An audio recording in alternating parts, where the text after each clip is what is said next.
അന്താരാഷ്ട്ര ബഹിരാകാശ നിലയത്തിൽ കുടുങ്ങിയ ബഹിരാകാശ സഞ്ചാരികളായ സുനിത വില്യംസിനെയും ബുഷ് വിൽമോറിനെയും തിരികെ എത്തിക്കാൻ ഇലോൺ മസ്കിനോട് ആവശ്യപ്പെട്ട് ഡൊണാൾഡ് ട്രംപ്. ബഹിരാകാശ യാത്രികരെ തിരിച്ചെത്തിക്കുന്നതിൽ അലംഭാവം കാണിച്ച ബൈഡൻ ഭരണകൂടത്തെയും ട്രംപ് കുറ്റപ്പെടുത്തി.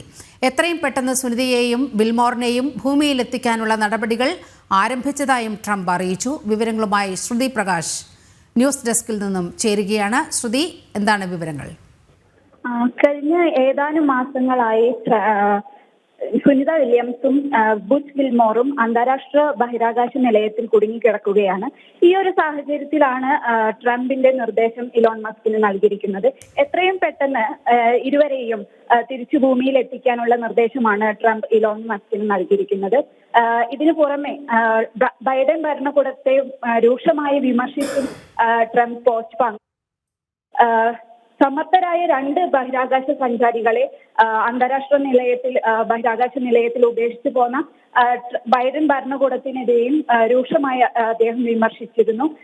എത്രയും പെട്ടെന്ന് ഇരുവരെയും ഭൂമിയിൽ എത്തിക്കാനുള്ള നടപടികൾ ആരംഭിക്കണമെന്ന നിർദ്ദേശമാണ് ട്രംപ് ഇലോൺ മസ്കിന് നൽകിയിരിക്കുന്നത്. നമുക്കറിയാം, കഴിഞ്ഞ 2024 ജൂണിലാണ് സുനിത വില്യംസും ബുഷ് വിൽമോറും അന്താരാഷ്ട്ര ബഹിരാകാശ നിലയത്തിലെത്തിയത്.